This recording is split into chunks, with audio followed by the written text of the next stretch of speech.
Monsieur le président, monsieur le ministre, monsieur le rapporteur, mes chers collègues, force est de constater que le risque pour une collectivité locale de commettre des erreurs et même de voir sa responsabilité engagée s'est accru avec la multiplication des normes et la complexification des procédures administratives à respecter.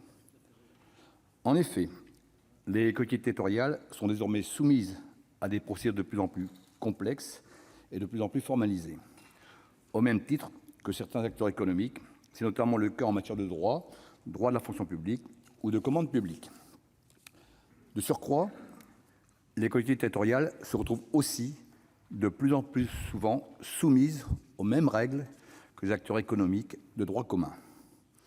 À ce titre, comme les entreprises, elles perçoivent la TVA, payent des cotisations sociales et l'impôt sur les sociétés, ou participent au prélèvement à la source de l'impôt sur le revenu. Cet assujettissement à des règles identiques les conforte aux mêmes acteurs, tels que la DGFiP ou les Urssaf, dont elles sont devenues, de fait, des usagers à part entière. Aussi, l'augmentation de la complexité du droit que les collectivités doivent respecter, couplée quelquefois à l'insuffisance de leurs moyens, devrait légitimement conduire à leur ouvrir le bénéfice du droit à l'erreur, au même titre que les autres administrés.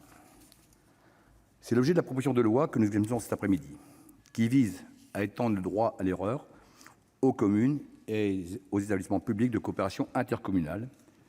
Et je me félicite que la commission des lois ait décidé de soutenir l'objectif de ce texte, qui reprend majoritairement des dispositions déjà adoptées par le Sénat à l'occasion de l'examen de loi pour un État au service d'une société de confiance, dite loi ESSOC. Confortant le dispositif proposé, la commission des lois n'a donc pas apporté au texte que des modifications visant à en étendre la portée ou à en améliorer l'efficacité.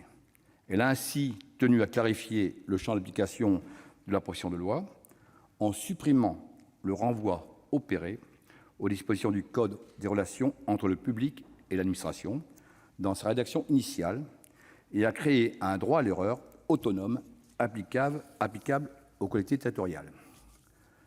Je me réjouis également que la commission ait élargi le bénéfice de la proposition de loi à l'ensemble des collectivités territoriales et à leurs groupements, et non plus seulement aux communes et à leurs groupements. De plus, je ne peux que me féliciter que la commission ait sécurisé l'articulation entre ce nouveau principe et le droit existant, en prévoyant que le droit spécial ne s'appliquera que s'il a pour objet ou pour effet d'assurer une protection équivalente à celle conférée par le nouveau droit à l'erreur au bénéfice des collectivités territoriales. Enfin, la commission a supprimé la notion de manquement commis pour la première fois, qui trouve difficilement à s'appliquer à des personnes morales de droit public. L'absence de sanction resterait subordonnée à l'absence de fraude ou de manquement délibéré de la part de la collectivité ou du groupement en cause. Monsieur le ministre, mes chers collègues, toujours attentif aux préoccupations exprimées par les collectivités territoriales, le groupe Les Indépendants soutient pleinement l'objectif poursuivi par cette proposition de loi, et c'est pour cela l'ensemble du groupe votera en faveur de ce texte. Je vous remercie.